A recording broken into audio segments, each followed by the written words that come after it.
Welcome back to another episode of the Thunder Stock Show. I'm your host, Ross Stockdale, here to bring you a conversation full of valuable brainstorms to enhance your life, liberty, and pursuit of property, just like the founding fathers would want.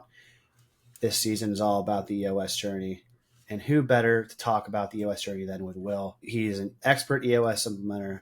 He's under the tutelage of the great Ed Callahan and has quite a few stories to tell all the way on the West Coast. Thanks for coming, Will. How are you doing today? What's new? Oh, having a great time. Looking forward to talking to you. Well, I have to admit, I have a question for you. Did you always want to be an EOS implementer back when you were in elementary school?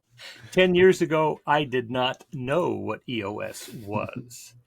It was a client of mine. I had been a Sandler trainer before for 18 years. And one of my clients, which was a pretty normal thing, we helped him quadruple his revenue, made him a great sales trainer. And then he got bought up by a Boston roll-up company, remote network management company that he was. And this company from Boston bought him. So I didn't see Aaron for a year. He called me up and said, let's have lunch. I said, sure. Sat down. He said, Will, they not only bought me, they bought 4 other remote network management companies just like me. And he said, now I'm the VP for this division, and I've got 60 people all around the country that I am managing. And I really appreciate that you taught me how to be a sales manager, because that's exactly what I'm doing. And he said, but if I didn't have this thing called EOS, I'd be going crazy. He began to talk with him, tell me what EOS is, and he told me that his implementer was Mark Winters. He began to tell me, he said, Will, what we are doing here is what we wanted you to do when we asked you to move into the rest of the business and help us do such a great job, just like you did with our sales team, do it for the whole company. And I said, I remember that, and I fell flat on my face because I didn't have a system. And he said, well, this is the system, and you should be doing this. Well, I talked to him for an hour, finished up lunch, and then I picked up the phone and called EOS in Michigan. Talked to Gino, fell in love with the whole thing, immediately began. At that point, we could become a Basecamp member and start being an implementer. I did. I worked for 2 years and then joined the community 2 years later, brought 4 clients with me. And since then, I've just been having a ball. I have to make a joke. What took you so long? Oh, it took you a whole hour. If you're familiar with Colby, I would have to call you a high quick start. Oh, well, that's what I am, is a high quick start. Spending time with my friend, that was a good thing. Yeah, that's really neat. I also love the frame that you've done coaching, executive coaching in some respect with sales. And I find that people that GWC sales, that's in their DNA and that's what they like to do, are also fast decision makers to buy into new ideas. Mm-hmm. So you displayed that with that story. Yeah. What are some of the things about sales specifically, because you spent some time in sales, that are transferable that everyone in an organization should know with skills? And sometimes sales reps get a bad rep.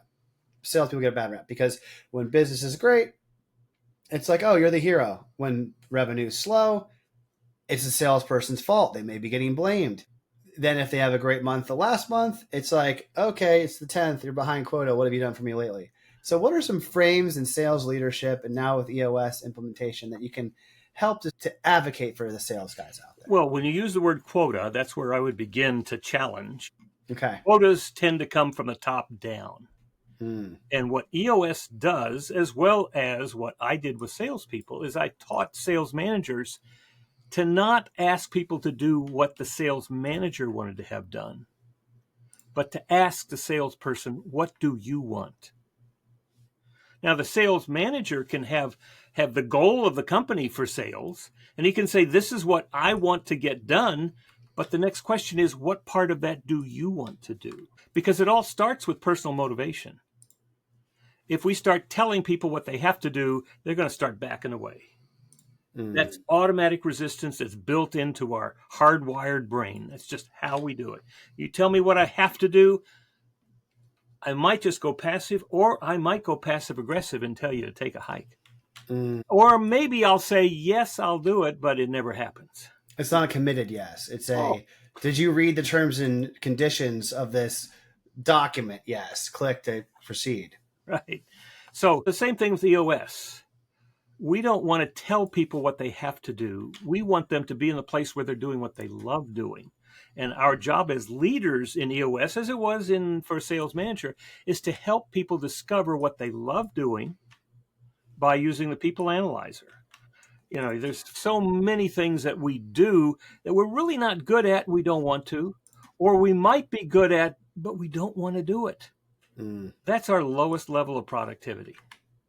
What we're really looking for is maybe some things that we're good at and really like doing, but where our highest productivity is where we're doing things that we love doing and we're great at. That's where we have the most fulfillment, the greatest joy, and that's where we bring the highest productivity to the company. So That's an unlock for sales leaders out there to seek first to understand, really, is to figure out what are your salespeople's goals and ambitions and absolutely, motivations. absolutely. And when they tell you, then don't tell them how to do it. Ask them, what's your plan? Get the plan out there. And then the third question is, how can I help? How can I help? And part of that helping is always going to be helping them to be accountable for what they said they wanted to do. It's not a trick. It's accountability and commitment. Absolutely. Absolutely. If I told you yesterday that I wanted to be on the podcast today, if I wasn't there, then I would expect you to send me an email and say, hey, how you doing? Are you okay? Mm. So framing proper expectations and a question, it's like as a dialogue, right? Not as some sort of pulpit like you're preaching to or dictating. It's Yes. much different. Old school management, absolutely old school management. The best thing to say when your expectations have not been met is, I'm confused. Mm. Can you help me? I thought you said you wanted to, whatever it was, and I'm not seeing that. Can you help me? Because maybe there was some places where the CRM didn't record, or maybe the salesperson skipped something and made a mistake. And so it really begins with, I assume that you've done what you wanted to do. And if you haven't, then help me understand it. And once we understand that, then the question is, do you still have that same goal? Which is what we do in EOS every quarter when we go down the BTO. Mm. Is this still your goal? Is this still your core values? Is this still your core focus? Is this still your 10-year target? Is this still the marketing strategy you're using? Are we still focused on this 3-year picture? Is this where we're going? Is this still your 1-year plan? And is this still a goal here? And do you have a plan? And are you on target? You're helping them to become aware of what they said they wanted to do. And it's the same thing. It's I'm confused. Help me to understand. Do you still have that goal? Then what are you going to do to change it so that you get there this time? What are you going to do differently? How can I help? Simplify, clarify, achieve the vision. Absolutely. You have to reconfirm that I am committed to that. Now, I may have decided I'm not committed to that. When do you want to know that your salesperson or your leader or the person in your department said to himself, I'm not going to get that done. I'm just not doing that. When do you want to know? Now or later? So creating the opportunity for them to declare exactly where they are. And many times that's really just recommitting to the goal. One thing you mentioned on the VTO that I find as a marketer to be incredibly helpful with EOS, to really go over broad strokes on using simple language that's clear. Your core focus, forget the exact nomenclature on the VTO, but it's like your target, right, your ideal client. But that's in the marketing strategy. In the marketing strategy. Yeah, there's 4 parts to the marketing strategy. What's your ideal client? Where's the list? Mm-hmm. All right, so most people do not have a list at the leadership team level. They haven't conceived of having a list. But once you tell me what are the demographics that you're looking for, what are the geographics, what's the psychographics, now where's the list? You must have a list. So they have to go get a list because that's the people we're going to be talking to. And then what are the 3 uniques? What separates you from all the competition in the marketplace? What's your proven process? Now you see over here, this is our proven process for EOS. Mm-hmm. So what's your proven process? How do you take someone who is just thinking about doing business with you, how do you take them all the way through to where they are raving fans for your product or service. So that's really helpful to people to get really clear what's our proven process, who does what when, and we can hand that to the prospect and say, you work with us, this is what we do. And that's what we do in our 90-minute meeting. We give them a copy of our proven process. If you want to, you've already finished the 90-minute meeting. Now, if you want to move forward, all we have to do is schedule a date for the focus day. And remember, it's always guaranteed, which is the fourth part of the marketing strategy. Our guarantee is you don't pay me ahead of time. You go through the session. If you got value from the session, give me the check. If you didn't get value, don't pay me. And we go Love session. that guarantee. But yes. I love the guarantee because it takes all of the risk away. Mm-hmm. It puts it on your shoulders to deliver value. And I have to ask, how many times, if ever, in your several years of implementing, have you had to say, okay, I did a free day? None. That's a great guarantee then. Absolutely. Why would somebody when they have the content there, if they're participating, why would they not find value? They always find the value there. But that's what I'm doing, is providing value for them all the time by asking questions, teaching them the system, holding them accountable for what they said they would do by asking them the question. Is this your goal? Was this your goal? Maybe I was confused. Is this the goal that you had? Well, what does that mean? Well, did you hit it? Is this still a goal? Well, what are we going to do next time? How are we going to do it differently? And how can I help you? One thing, Will, for those of you and everyone listening, if you're nodding your head in agreement and you're liking what we're talking about so far, check out Will's LinkedIn profile. I will say that you can definitely tell you have experience with sales leadership, because as soon as you land on your LinkedIn, I could figure out who your list is, like who you want to help. And it would be abundantly clear to the vast majority of the population as well, not just someone with a marketing background. How did you land on that being your list? And can you explain what those best fit clients look like and how you arrived at knowing that was your best fit? Yeah, best fit for me is they have a purpose. They have a purpose. Now, I've understood this when I was introduced to a law firm. And this law firm is a personal injury law firm specializing in mesothelioma clients, right? Asbestos. So I was introduced, had to drive to LA. And as I was driving up there, I was thinking to myself, Will, what are you doing? These are the people whose pictures are on the back of buses and bus stops. These are ambulance chasers. These people are looking for money. How can you do this?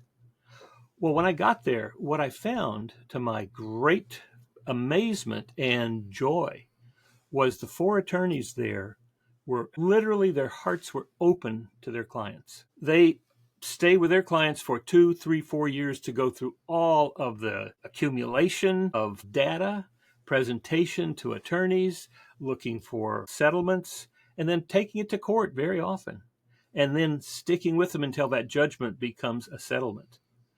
Now, what I discovered was the business dysfunctions in this law firm with 4 attorneys was so loud that it distracted them from their purpose, which was very clear, to be the attorneys for hard-working families. And so what I discovered, that my job was to take that noise from the dysfunction down to a whisper. What that allowed them to do was to take on 1, 2, or 3 more clients who really needed their help. Because the clients, number one, they had no idea how to go up against these large companies with large numbers of attorneys who were there to make it all go away. And they didn't have any money for it. And so this firm, like many personal injury firms, only gets paid when there is a final settlement. So I saw my job then was to help any company with a clear purpose to make the world a better place, able to focus on their purpose by taking the noise from the business dysfunction down to a whisper. Wow. I love that you have a story for each. I would presume if I asked you anything else on your VTO to quiz you on your own personal VTO, you could probably share with me an anecdote of a time and context around it. How important is storytelling when it comes to whether it's implementing, whether it's sales, whether it's, I noticed that you have quite an extensive background on radio and working with the church. Like, is storytelling part of the great denominator for making it work, for sharing vision? Two things. One is questions, open-ended questions. And the second is storytelling. I could ask several open-ended questions right now, but I'm going to wait for that. I want to ask a bit more about, peeling back the onion, right? You got a complete reframe on the industry once you had this experience with the client. Now you understand for what it is for at its core when it's done right with the right people that are driving towards a purposeful vocation. What in your life led you down the pathways of radio and podcasting, and how has that been transformative in your life and others? Well, in 2008, now, did you remember 2008? How could I forget? All right. That's when, Lehman Brothers and the big financial houses cratered, caused every company to go into this recession mentality. Now, before that, as a Sandler trainer, all I really had to do was pick up the phone, call a CEO, and ask him one question. How's your sales doing? They would answer in one of two categories. Now, they put different words in it, but one of two categories. One was, oh, they're great. We're hitting our numbers every time. I'm so pleased with it. Thank you very much. I'm going to put up a big billboard saying that you are doing fine in sales. That's great. I'm proud of you. Thank you very much. Do you happen to know anybody who's not doing well? That was a nice thing. Or they would say, it sucks. Those guys don't know what they're doing. I have no idea what they're doing. I don't know about sales. It's not hitting our numbers. Then my questions would be, well, so tell me, if they were hitting their numbers, what would your revenue be? They'd put a number out there. How much of that would be your profit? They would figure that, put a number out there. And then I would say, well, if you believed that for $12,000 a year, we could help your team individually hit those numbers, would that make any sense? I mean, it was always their profit was going to be much larger than what we were going to charge them to train their salespeople. Then it was simply a matter of them coming over and going through some of the training, what we call the boot camp, a 2-day, it was really a 2-day introduction to Sandler training.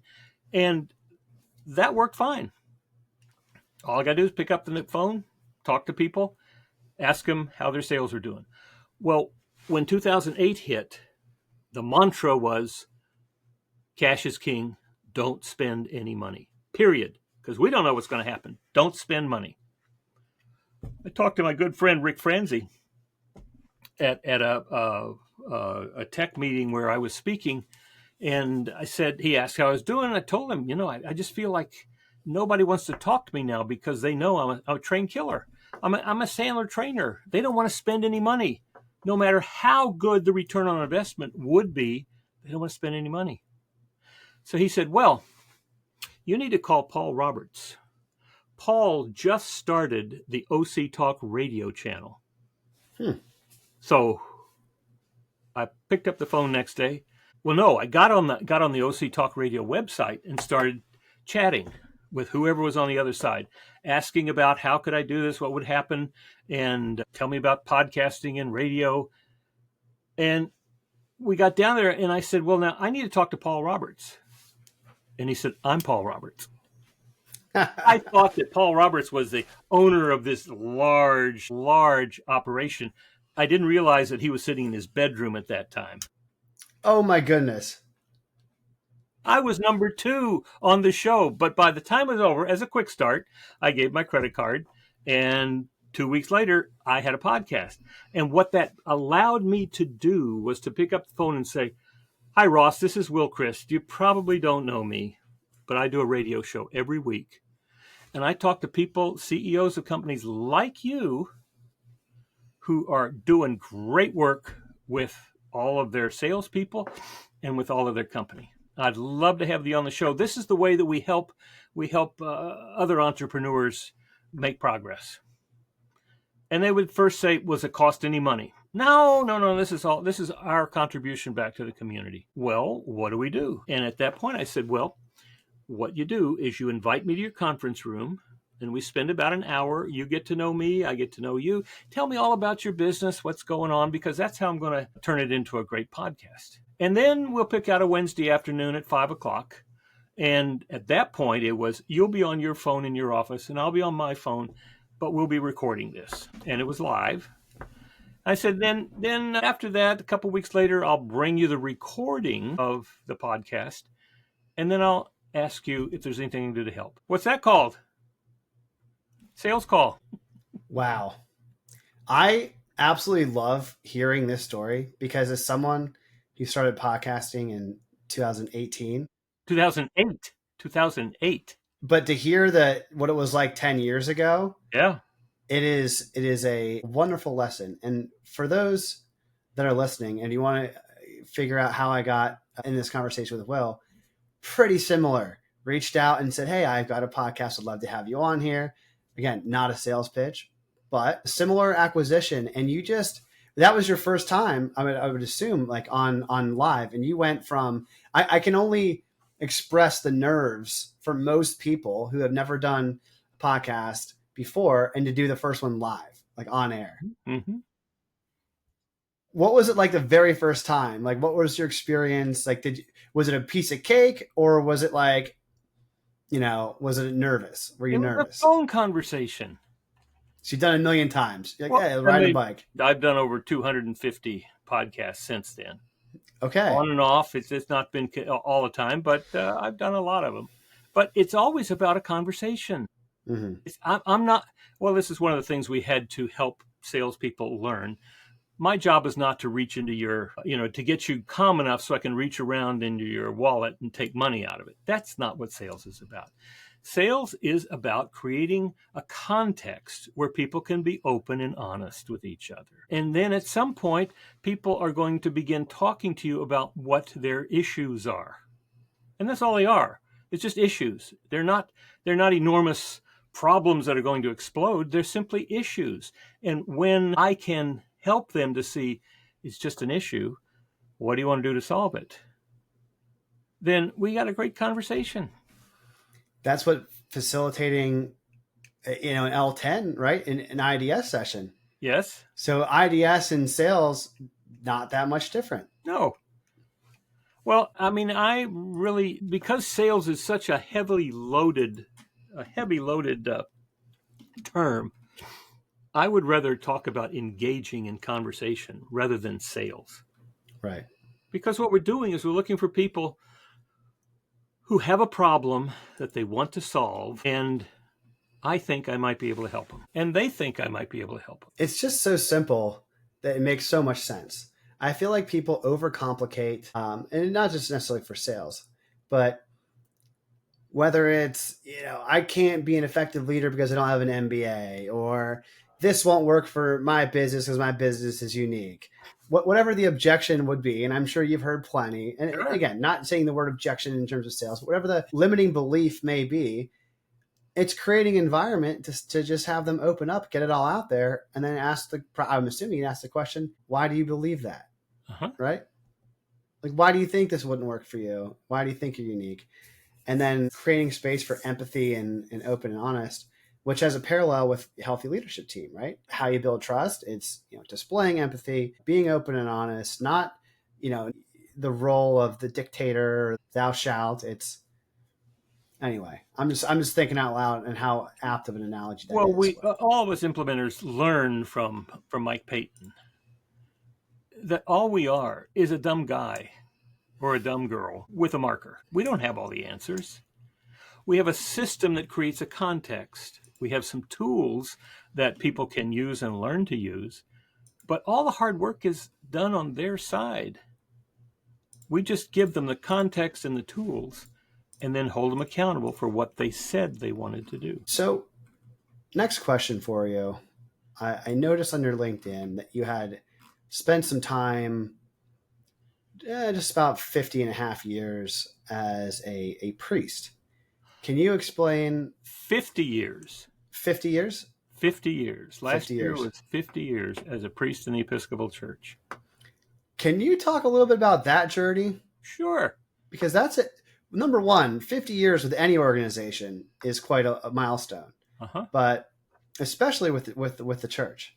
So I would love to hear any stories you can share about that experience and how that Sure. may have been transformative. Well, what I learned in the first 10, 15 years of my work in the church was that the church is not a place that automatically, at least the Episcopal Church, doesn't automatically attract and retain and applaud entrepreneurs. Why is that?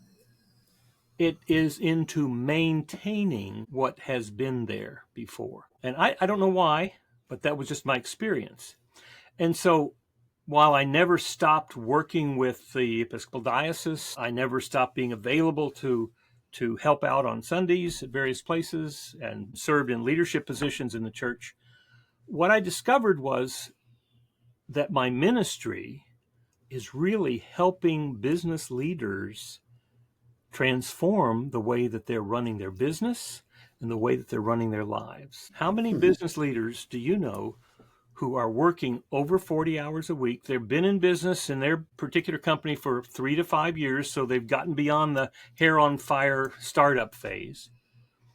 But they're still working 50, 60, 70 hours a week, missing all of those great things with their family, the baseball team, the birthday parties, because what in their head they're doing is they're providing sustenance, food, resources for the family. And what I tell them is I ask them, are you working over 40 hours a week? And they'll say, well, I'm the CEO, of course. And I tell them, you don't have to.